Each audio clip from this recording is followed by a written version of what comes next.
Hello students, हम लोग करने वाले हैं class 8 science NCERT chapter number 10 that is reaching the age of adolescence. चलिए स्टार्ट करते हैं। Adolescence and puberty, the period of life, जिंदगी का वो समय when the body undergoes changes, जिसमें बॉडी में चेंजेस आते हैं, लीडिंग टू रिप्रोडक्टिव मैच्योरिटी, जो रिप्रोडक्शन करने के लिए मैच्योरिटी लेकर आता है। It is called adolescence. उस टाइम पीरियड को एडोलसेंस बोलते हैं। Adolescence begins around the age of 11 and lasts up to 18 or 19 years of age. Adolescence 11 साल की उम्र के आसपास शुरू हो जाती है और 18 या 19 साल तक ये मतलब रहती है। Since this period covers the teens, 13 to 18 or 19 years of age, adolescents are also called teenagers. क्योंकि ये पीरियड टीन्स यानी 13 से 18 या 19 ईयर्स को भी कवर कर लेता है, इसलिए एडोलसेंट्स को टीनेजर्स भी कहा जाता है। तो इनकी एडोलसेंस एक बड़ा टाइम पीरियड है, टीनेजर उसका हिस्सा है, तो इसी वजह से एडोलसेंट्स को टीनेजर्स भी कहा गया है। In girls, adolescence may begin a year or two earlier than in boys. Girls में एडोलसेंस जो है वो 1 या 2 साल पहले शुरू हो जाता है as comparatively boys.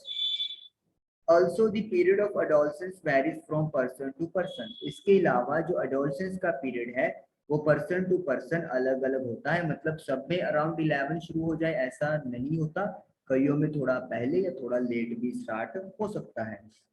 The human body undergoes several changes during adolescence. Adolescence के दौरान, इस टाइम पीरियड के दौरान ह्यूमन बॉडी में बहुत ज़्यादा चेंजेस आते हैं। These changes mark the onset of puberty. ये चेंजेस puberty की तरफ लेकर जाते हैं या उसकी तरफ इशारा करते हैं। The most important change which marks puberty is that boys and girls become capable of reproduction. सबसे जो इम्पोर्टेंट चेंज है जो कि प्यूबर्टी को मार्क करता है वो ये है कि बॉयज एंड गर्ल्स दोनों ही रिप्रोडक्शन यानी कि नेक्स्ट जनरेशन पैदा करने के कैपेबल हो जाते हैं। Puberty ends when an adolescent reaches reproductive maturity. जैसे ही एक एडोलसेंट प्रॉपरली रिप्रोडक्शन करने के लिए मैच्योर हो जाता है तो प्यूबर्टी जो है वो एंड हो जाती है। चेंजेस एट प्यूबर्टी, प्यूबर्टी के दौरान जो चेंजेस आते हैं। इंक्रीज इन हाइट, सबसे पहला है हाइट में इंक्रीज होना। The most conspicuous change during puberty is the sudden increase in height. जो सबसे पहला क्लियर कट जो चेंज हमें दिखता है इस टाइम पे वो होता है कि अचानक जो हाइट है वो इंक्रीज हो जाती है। At this time, the long bones, that is the bones of arms and the legs, elongate and make a person tall. इस टाइम पे जो लंबी हड्डियां होती हैं, बोन्स होती हैं, जैसे कि बाजुओं की बोन्स हो गई या लातों लेग्स की बोन्स हो गई, वो लंबी होती हैं, एलोगेट, और एक बंदे को लंबा करती हैं। Initially girls grow faster than boys. Starting में लड़कियां जो है वो लड़कों से ज्यादा जल्दी ग्रोथ करती हैं, but by about 18 years of age, लेकिन 18 के आसपास की उम्र तक both reach their maximum height, दोनों ही अपनी मैक्सिमम हाइट तक रीच कर जाते हैं, पहुंच जाते हैं, यानी कि 18 साल तक जितनी हाइट होती है उतनी वो अचीव कर लेते हैं। The rate of growth in heights varies in different individual. जो हाइट की ग्रोथ का रेट है वो अलग अलग इंडिविजुअल्स में डिफरेंट होता है।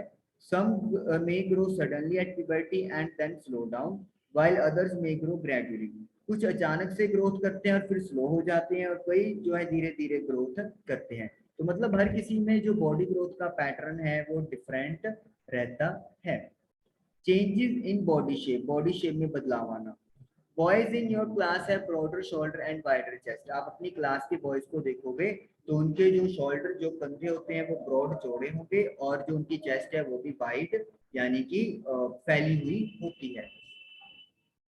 This is because they have entered the age of puberty. ये इसलिए क्योंकि उनकी जो उम्र है वो प्यूबर्टी की स्टेज पे आ गई है। When shoulders generally broaden as a result of growth, जिसमें जो कंधे होते हैं आमतौर पे वो ब्रॉड हो जाते हैं ग्रोथ की वजह से। In girls the region below the waist becomes wider. जो लड़कियां हैं उनका जो वेस्ट है यानी कि जो लप होता है उसके नीचे वाला हिस्सा वाइडर हो जाता है। In boys the muscles of the body grow more prominently than in the girls.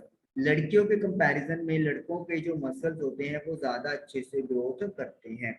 Thus changes occurring in adolescent boys and girls are different। तो इस तरीके से हम लोग ये कह सकते हैं कि adolescent के जो बॉयज और गर्ल्स होते हैं इस टाइम पे जो चेंजेस आते हैं वो दोनों में डिफरेंट होते हैं। तो आज हम लोगों के पास सेशन में इतना ही। आई होप कि आप लोगों को समझ में आया होगा। Thank you for watching the video.